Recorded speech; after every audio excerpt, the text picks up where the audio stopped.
Hey guys, in this video I'm going to be talking to you about Newton's second law, the calculation, and then how we use that calculation to be able to work stuff out. Alright, so as hopefully you guys know, Newton's second law is otherwise known as F equals ma. This is one of the most important equations that we will be using in physics and in physics in general. So when you break it down, you know that the force at the units is newtons, named after Sir Isaac Newton, is a result of the mass of the object, not the weight, the mass of the object in kilograms multiplied by the acceleration that the object is experiencing, which is always in meters per second. Always in meters per second. These are the units that we use for this. So if you get an acceleration that's in kilometers per hour or something else, you will have to convert it. Or if you get a mass that's in grams, you will have to convert it to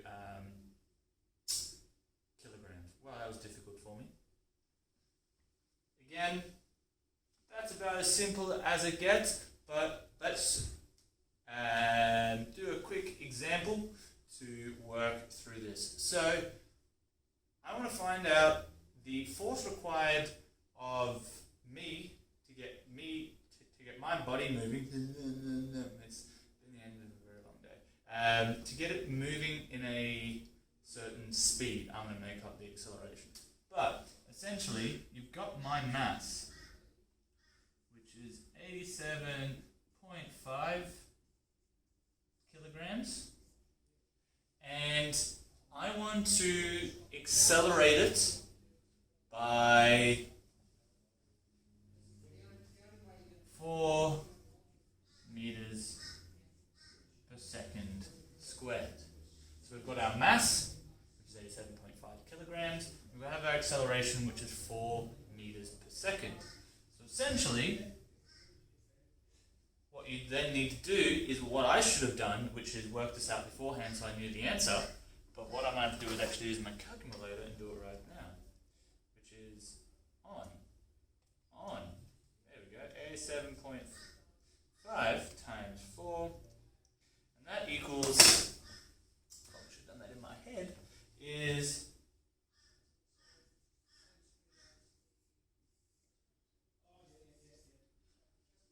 350 newtons. So again, it's in newtons. The other unit, if you work that out, the other unit is actually kilogram per meter over a second squared. Now, technically these are the same, but I know which one is much easier to write, and no, it's not the fraction one, it's the single n. So let's leave it as that. So to accelerate this body of mine by 4 meters per second, what you need to do is, for whatever reason it is, whatever object it is, needs to exert 350 newtons, whether that's my legs, whether that's some sort of device flinging me forward if I'm getting fired out of a catapult. 350 newtons. So what we can do is we can do another example, but this time I want to know the acceleration that I will undergo at a certain force. So what we need to do then is get rid of all of this, and we rearrange our formula. So again, we want to get the a by itself because we're trying to find acceleration. So by rearranging it, we always write the a either side, but I always like to write it to the left, just to have it in mind.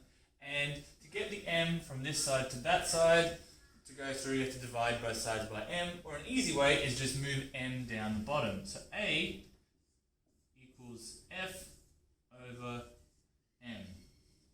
So we can, now we have two different ways of finding acceleration if we have velocity and time, but if we only have the mass and the force, we can also now find the acceleration due to that force. So I'm going to say for my acceleration that I now went under a force of 1,000 newtons, and we're still the exact same mass.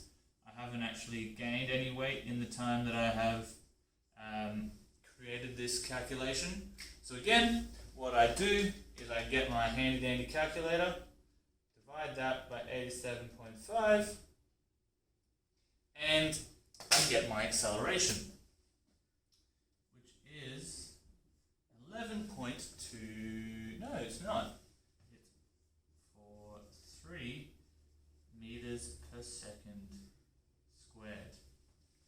So this way, if we have force and weight, sorry not weight, mass, make sure you don't get that incorrect, we can find acceleration. And we can also rearrange it another way, that if we had the force and the acceleration, we could also find the mass, which I'll do right now, because why not? Because I like maths. So we keep the m on that side, so m equals, and we just do the same as we did with the acceleration. We need to get it over to this side with the f. We can just say drop it across, but essentially you divide both sides by a, and that cancels out the a on this side, so f over a. Now, let's go mass. I'm going to say, what happens if we have a force of 855 newtons, and it undergoes an acceleration of 9 meters per second squared.